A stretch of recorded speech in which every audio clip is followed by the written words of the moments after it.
We hear a lot about the big society. Does anyone realise just how much of that society already exists with our search and rescue services? Does anyone keep a lookout over our shoreline for the rapidly increasing number of leisure users and, of course, people who go walking along the shoreline? Accidents do happen, whether it's a child drifting out to sea on a lilo, a yacht or a fishing boat with engine trouble, a diver in difficulties, or a car with someone trapped in it on a cliff. On those occasions, you need help. These days, we've grown used to relying upon electronics to navigate ourselves out of trouble. But let's not forget the importance of a lookout, the good old eyeball Mark I, when things get really dirty. Let me tell you about one of the best kept secrets in search and rescue. It's called the National Coastwatch, or NCI for short. The National Coastwatch Institution has over 1,900 volunteers whose aim is in assisting the preservation of life and safety at sea around our coastline, manning some 46 lookout stations around the coast. Mobile. The organisation is a charity, but nevertheless trains its watchkeepers to a professional high standard to monitor the inshore waters and coastal paths. But how is it that it's volunteers who man the lookouts on our coastline? Well, up until the 1990s, the lookouts were manned by coastguards, but with the fast-moving technological revolution, it was deemed that these sites were uneconomical and they were closed down. Britain's most southerly station here at Bass Point closed in 1992, and like all such stations around the country, it was left to the ravages of time. A few months later, a small boat with 2 fishermen on board left this nearby Cornish village, never to return. They came to grief near of what was then an unmanned lookout. 2 fishermen lost their lives in an accident just over there off Black Head. That prompted local people to express even more concern at the loss of what was previously a Coast Guard station, and so NCI was formed, a group of local people initially. There was a tremendous amount of work involved refurbishing this building, negotiating a lease with National Trust, and it was all done purely with voluntary contributions. And the station was reopened in December 1994. So the NCI was born here at Bass Point on the Lizard and set up as a registered charity. Slowly the organisation grew, with many of the abandoned Coast Guard lookouts around the coast renovated and equipped and manned by volunteers. They come in all shapes and sizes, from very small and cramped stations such as Whitstable, Worm's Head and Southend, to the larger constructions such as Calshot on its high tower, Skegness and Rossall Point. Currently there are 46 stations with 1,900 trained watchkeepers. In 2010 they logged over 190,000 man-hours of coastal surveillance. They identified 462,000 vessels within their operational areas, and they reported some 262 incidents to the rescue services, including 42 that initiated calling out a lifeboat.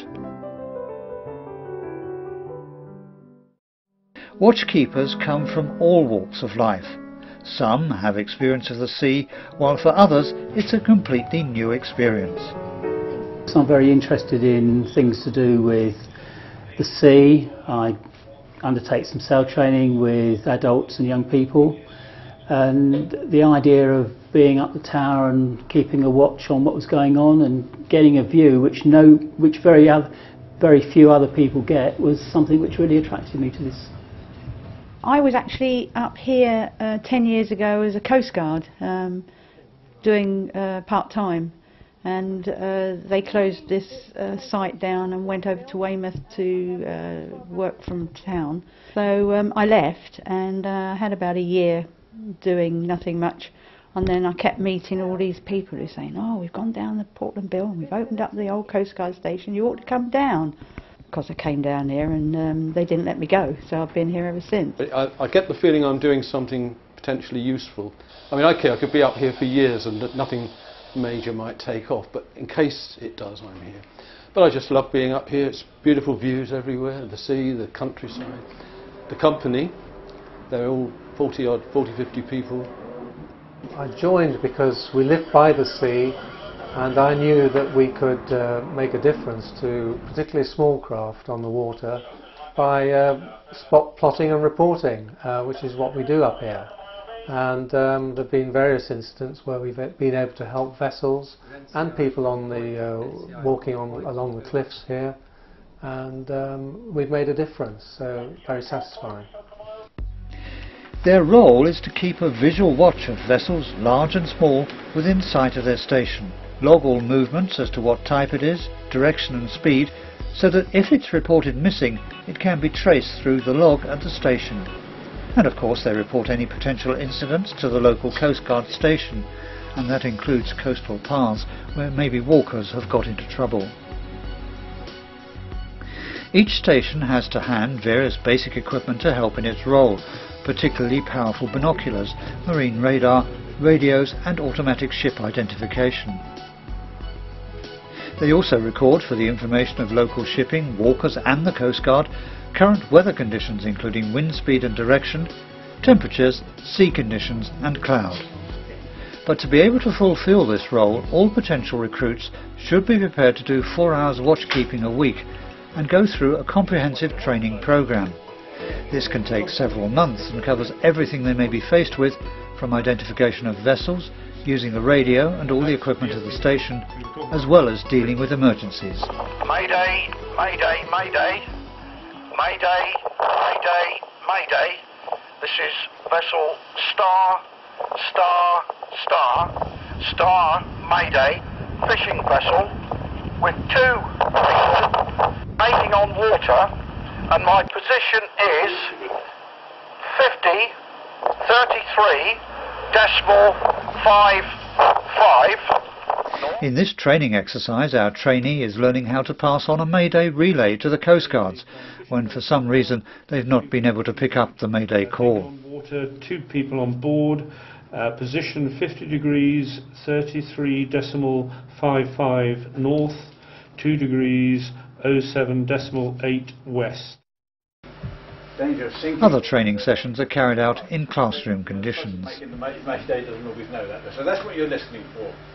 And it will come through your attention and to make you concentrate. Then you will get, this is a type of vessel, whether it's a yacht, a motor cruiser, a fishing. Before they become a fully fledged watchkeeper, they will be assessed on 3 different watches as to their suitability to fill the role. This is my 3rd watch so far, my 3rd one as of today. And so far I've been going through the training manual and picking out bits and pieces that I think I can do. Obviously not everything at once, because there's 33 different modules to go through before you're a qualified watchkeeper.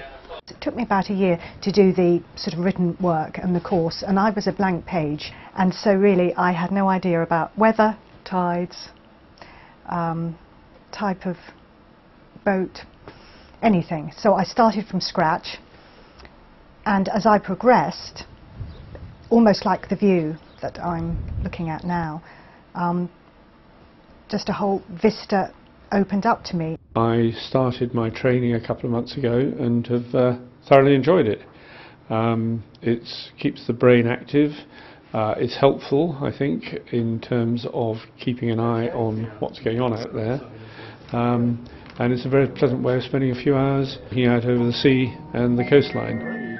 But it's not just the individual watchkeeper that has to meet specified skills. With over 40 stations around the country, every NCI lookout is expected to meet a professional standard. To be accepted as an integral part of the National Search and Rescue Organisation, each NCI station has to achieve what is known as DFS, Declared Facility Status. And to help with this, the NCI has appointed an assessment team. One team in the west of the country and the other in the east. And the job of these 2 teams is threefold. First of all, to bring a station up to DFS standard by checking it when it originally opens, and checking it about a year before it's ready for DFS by having a dummy run visit.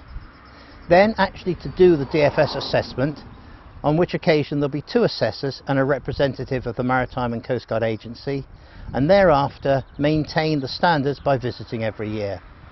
The assessment itself consists of using radio procedures, plotting, chart work, recognition, how to understand and interpret flags displayed by vessels, but most importantly showing that you can react correctly and contact the Coast Guard when an emergency occurs. Brixham, this is NCI Pool Point. We're commencing exercise May. Okay, for exercise the casualties are 2 divers drifting away from the From time to time, stations also have the opportunity to train with other agencies. Here at Prawl Point, the station is involved in a joint exercise with the local lifeboat, replicating an incident where the lookout was able to spot 2 missing divers who drifted from their dive boat. The watchkeepers were then able visually to guide the lifeboat to the casualties. Salcombe Lifeboat, this is NCI Prawl Point, NCI Prawl Point. For exercise, the casualties are 2 drifting divers in position 50 degrees 12.2 minutes north, 003 degrees 43.1 minutes west. NCI Point, this is Salcombe Lifeboat, for exercise only. We have 2 drifting divers, position 50 degrees 12.2 north, 003 degrees 43.1 west. Over.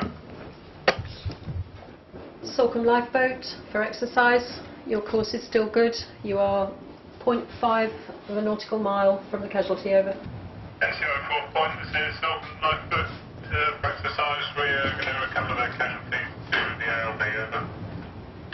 Salcombe Lifeboat, for exercise, the dive boat is 153 degrees true from Pool Point, 2 miles. Over's been recovered safe and well. Could you give us the position of the dive boat again? Over. Salcombe Lifeboat, for exercise, the dive boat is bearing 165 degrees true from Pool Point, approximately 2.5 nautical miles. Over. Such events provide a valuable opportunity to test the cooperation between all the emergency services, and for the NCI an opportunity to put into practice eventualities that they've trained for. Another incident where NCI watchkeepers spotted trouble comes from Portland. They spotted a French yacht in difficulties in the race off Portland Bill and alerted Portland Coast Guard of its exact location before the yacht itself was able to put out a call for help. The early warning got the lifeboat and helicopter on scene quickly and helped to prevent a possible disaster. The dismasted yacht was saved and towed into Weymouth. That incident is one of the many potential dangers at sea and on coastal paths that get spotted by watchkeepers, and their visual contact provides this important link with the other emergency services. As a lifeboat coxswain, it's invaluable really, especially here in Salcombe. You've got Prawl Point Coastwatch, miles up on the cliff there. It's almost like having a helicopter up in the sky as far as eyes watching concerned. And we've got a very close working relationship with Prawl Point, and it's an invaluable position up there. Anybody who travels up and down this stretch of water, it's a pair of eyes looking out all the time. It's very, very, very useful. The National Coastwatch Institution's role as a shoreline observer gives Her Majesty's Coast Guard useful search and rescue information. Her Majesty's Coast Guard is a 999 service, and the NCI use this emergency number as the fastest way of reporting concerns about activities at sea or on the shoreline. NCI volunteers use a spot, plot and report system and feed this information into the Coast Guard's Maritime Rescue Coordination Centres. This information can be the first instant report and is valued by our watchkeepers as a credible source of information. The close working relationship encourages accurate reporting by the NCI to enhance coordination of Coast Guard search and rescue activities. By working together, we can save lives and reduce the possibility of a simple accident turning into a life-threatening situation. But it's not only the emergency services that value the observations undertaken by the NCI lookouts. Local fishermen, dive boats and leisure craft are well aware of their presence in the event of a disaster. With many boats being single-manned, it's quite nice for the small boats to know that there's somebody out there actually looking out for them. From a charter boat point of view, divers, it's not unusual for one diver to separate from the rest of the party, and very often there can be an NCI station in sight that can probably see the diver even if you can't.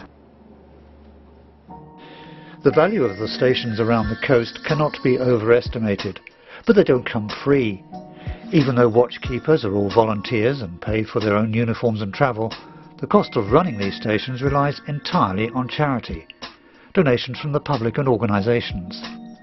The cost of running a station now is over £4,000 a year, and it's up to individual stations to raise their own funds by whatever means, from town centre and supermarket collecting, bring and buy sales, open days at stations, and strategically placed collecting boxes and other sources.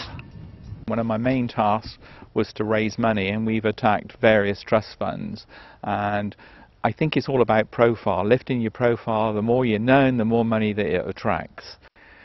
I think if we relied on collections from tins, we would get nowhere, and I think one's got to hunt and search and research other areas for money. We did have a very generous bequest a couple of years ago, I think it was 2 years ago now. Somebody we didn't know from over Christchurch Way, he died, and he left his estate to be divided up amongst a number of local worthy charities, and we were very fortunate to be chosen as one of the worthy charities. So what of the future of the NCI? Is it getting too big, or will it continue to grow and cover more of our coastline? The growth in NCI over the past 10 years or so has been quite spectacular, and it has brought us to a critical stage in our development. And it raises the question, what does the future hold for us? We believe that the future lies in growth.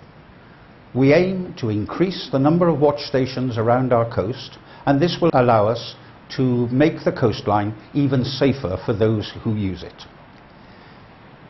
In order to do this, we need funding and we need volunteers. Work is already in hand to do something about our funding, and I have no doubt that we will continue to see the same flow of willing volunteers as we have had in the past. With these two things in place, it will allow us to enhance our position as a key player in the National Search and Rescue Organisation. You might well have been surprised by the professionalism and enthusiasm of these volunteer watchkeepers. But, and there's always a but, if they're going to continue this vital service, they need your help. Please give it to them.